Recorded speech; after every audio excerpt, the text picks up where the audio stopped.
Hello, with your ഹാൻഡ്സിലേക്ക് എല്ലാവർക്കും സ്വാഗതം. ഇന്നത്തെ വീഡിയോയിൽ നമ്മൾ ചെയ്ത് നോക്കാൻ പോകുന്ന സ്റ്റിച്ചാണ് ബാസ് സ്റ്റിച്ച്. അതൊരു ബോർഡർ സ്റ്റിച്ചായിട്ട് ഉപയോഗിക്കുന്നതാണ്. അതുപോലെ ആ സ്റ്റിച്ച് വെച്ചൊരു ഫ്ലവർ ചെയ്യുന്നതും കൂടെ നമുക്ക് നോക്കാം. അതിനായിട്ട് 2 ലൈൻ ഇട്ടിട്ട് അതിനിടയിലായിട്ടാണ് ആ സ്റ്റിച്ച് ചെയ്യുന്നത്. ആദ്യം മുകളിലത്തെ ലൈനിലായിട്ട് ഇതുപോലെ നീഡിലൊന്ന് കുത്തി മുകളിലേക്ക് എടുക്കുക. എന്നിട്ട് ഇവിടെ നിന്ന് കുറച്ച് നീക്കിയിട്ട് ചെറിയൊരു ഗ്യാപ്പ് ഇട്ടിട്ട് നീഡിൽ ഇതുപോലെ കുത്തി താഴത്തെ ലൈനിലേക്ക് എടുക്കുക. അതിന് നേരെ താഴെ ഇങ്ങനെ.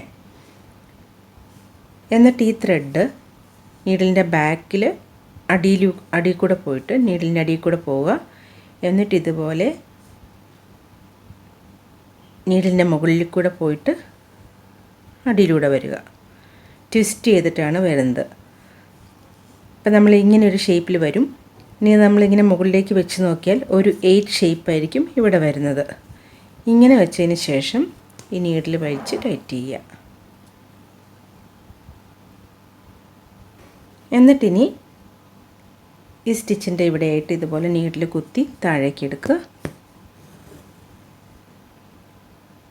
ഇങ്ങനെയാണ് ഒരു സ്റ്റിച്ച് വരുന്നത്. അടുത്ത സ്റ്റിച്ച് ചെയ്യാനായിട്ട് ഇതുപോലെ നമ്മളുടെ ഈ സ്റ്റിച്ചിൻ്റെ സ്റ്റാർട്ടിങ്ങിൽ ഇവിടെ ഈ മുകളിൽ ഇതുപോലെ കുത്തിയെടുക്കുക. വീണ്ടും നേരത്തെ ചെയ്തതുപോലെ ചെറിയൊരു ഗ്യാപ്പ് ഇട്ടിട്ട് താഴത്തെ ലൈനിലേക്ക് കുത്തി വയ്ക്കുക. ത്രെഡ് ബാക്കിൽ നീഡിലിന് അടിയിൽ കൂടെയും ഇതിങ്ങനെ മുകളിൽ കൂടെ വന്ന് അടിയിൽ കൂടെ എടുക്കുക. എന്നിട്ട് വലിച്ച് ടൈറ്റ് ചെയ്യുക. എന്നിട്ട് ഇവിടെ നീഡിൽ താത്തുക.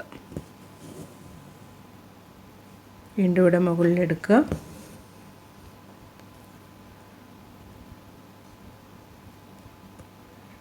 ഇങ്ങനെ കുത്തി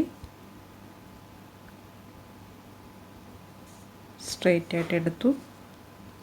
അടിയിൽ കൂടെ പോയി നീഡിലിൻ്റെ മുകളിൽ കൂടെ പോയിട്ട് അടിയിലൂടെ എടുക്കുക. ട്വിസ്റ്റ് ചെയ്ത് വരണം. ഇങ്ങനെ നമുക്ക് ബോർഡർ മുഴുവൻ ചെയ്തെടുക്കാൻ പറ്റും. അപ്പം നമ്മളിങ്ങനെ ചെയ്യുമ്പം ഒരുപാട് ടൈറ്റ് ചെയ്യാണ്ട് ഒരു ചെറിയ ഗ്യാപ്പ് ഇവിടെ വരുന്നതാണ് ഭംഗി.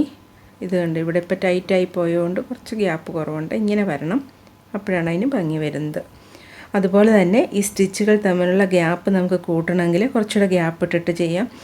ഇപ്പോൾ നെക്ക് ഡിസൈനിലോ ഒക്കെ ചെയ്യുവാണെങ്കിൽ നെക്കിന് ബോർഡറായിട്ടോ അല്ലെങ്കിൽ ഒരു ബോർഡർ സ്റ്റിച്ചൊക്കെ ചെയ്യുമ്പം നമുക്ക് കുറച്ചുകൂടെ അകത്തി എടുക്കാം.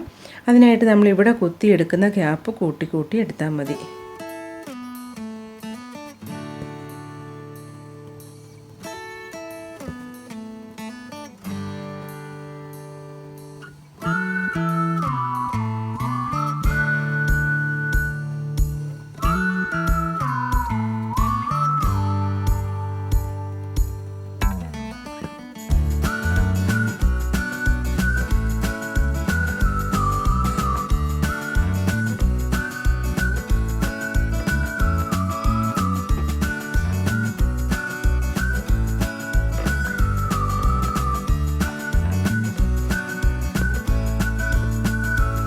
ഇങ്ങനെയാണ് ഈ സ്റ്റിച്ച് വരുന്നത്. ഇതിങ്ങനെ ബോർഡർ നമുക്ക് തയ്ച്ചെടുക്കാം. ഇനി വേണമെങ്കിൽ നമുക്ക് 2 ലെയർ ഇത് ഈ വശത്തേക്ക് ഒരു ലെയറും കൂടെ തയ്ക്കുക. ഇതുപോലെ തന്നെ തിരിച്ചങ്ങോട്ട്. ഇതിപ്പോൾ ഇതിൻ്റെ സ്ട്രെയിറ്റ് ഭാഗം ഇവിടെയല്ലേ, അതിന് പകരം സ്ട്രെയിറ്റ് ഇങ്ങോട്ടും സ്റ്റിച്ച് തിരിച്ച് ചെയ്തെടുക്കാം.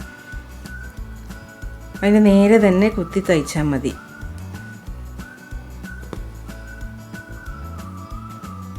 ഇങ്ങനെ കുത്തിയെടുക്കുമ്പം ഈ സ്റ്റിച്ചിന് നേരെ ആയിരിക്കണം കുത്തുന്നത്, എന്നാലേ ഭംഗി വരത്തുള്ളൂ. ഇതുപോലെ നീഡിലിൻ്റെ അടിയിൽ കൂടെ പോവുക.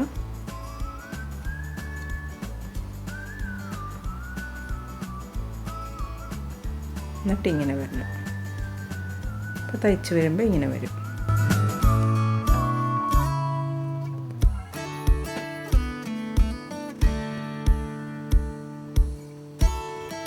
ഇതുപോലെ നമുക്ക് 2 വശത്തേക്കുമായിട്ട് ഇതുപോലെ ചെയ്തെടുക്കാം. അല്ലെങ്കിൽ ഒരു സൈഡിലേക്ക് മാത്രമുള്ള ബോർഡറായിട്ടും തയ്ക്കാം. ഇനി നമുക്ക് ഈ ഫ്ലവർ എങ്ങനെയാണ് ചെയ്യുന്നതെന്നും കൂടെ നോക്കാം. ഫ്ലവർ ചെയ്യാൻ വേണ്ടിയിട്ട് ഞാനിവിടെ 2 സർക്കിൾ ഇട്ടിട്ടുണ്ട്. ഒരു വലിയ സർക്കിളും അതിൻ്റെ ഉള്ളിൽ കൂടി ഒരു ചെറിയ സർക്കിളും. അപ്പം നമ്മൾ ഈ 2 സർക്കിളിൻ്റെ ഇടയിൽ കൂടിയാണ് ഈ സ്റ്റിച്ച് ചെയ്യാൻ പോകുന്നത്. അതെങ്ങനെ ചെയ്തെടുക്കാമെന്ന് നോക്കാം. നടുക്കത്തെ ചെറിയ സർക്കിളിൽ ഇതുപോലെ കുത്തി നീഡിൽ മുകളിലേക്ക് എടുക്കുക. എന്നിട്ട് നമ്മൾ ഈ സ്ട്രെയിറ്റ് ആയിട്ട് ചെയ്തപ്പം എടുത്തതുപോലെ തന്നെ ഇവിടെ നിന്നും കുറച്ച് ഇങ്ങോട്ട് നീക്കിയിട്ട് അതിന് നേരെയുള്ള ഔട്ടർ സർക്കിളിലേക്ക് ഇതുപോലെ നീഡിൽ കുത്തിയെടുക്കുക. ത്രെഡ് നീഡിലിന് അടിയിൽ കൂടെ വന്നു മുകളിൽ കൂടെ പോയിട്ട് വീണ്ടും അടിയിൽ കൂടെ പോവുക.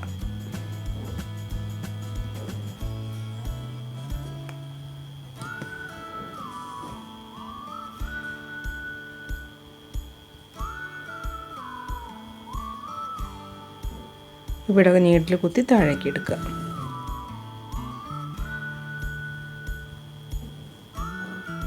വീണ്ടും അടുത്ത പെറ്റലിന് വേണ്ടിയിട്ട് ആദ്യത്തെ സ്റ്റിച്ചിൻ്റെ ഇവിടെയായിട്ട് കുത്തി മുകളിലേക്ക് എടുക്കുക.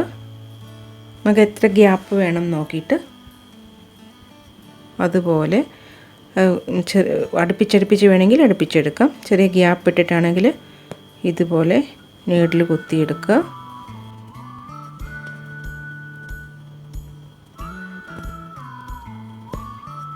അടുത്ത പെറ്റലിന് വേണ്ടി ഇതുപോലെ കുത്തിയെടുത്തു. എന്നിട്ട് വീണ്ടും സെയിം ഗ്യാപ്പിൽ തന്നെ ഇവിടെ കൊടുത്തിരിക്കുന്ന ഗ്യാപ്പ് തന്നെ ഇടണം. നമുക്ക് വേണമെങ്കിൽ ആദ്യം ഒരു ഡോട്ടുകൾ ഇട്ടിട്ട് പെറ്റലുകൾ എവിടെയൊക്കെ വരണമെന്ന് ഡോട്ട് ഇട്ടിട്ട് ചെയ്തെടുക്കാം.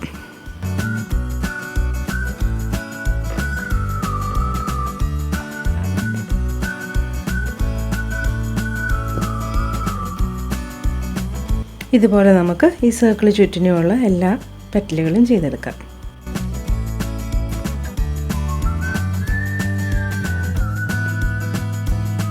ഈ ഫ്ലവർ ചെയ്ത് കഴിയുമ്പോൾ ഇങ്ങനെയാണ് വരുന്നത്. ഞാൻ എൻ്റെ സെൻറ്ററിലൊരു ഹാഫ് ബീഡാണ് വെച്ചിരിക്കുന്നത്.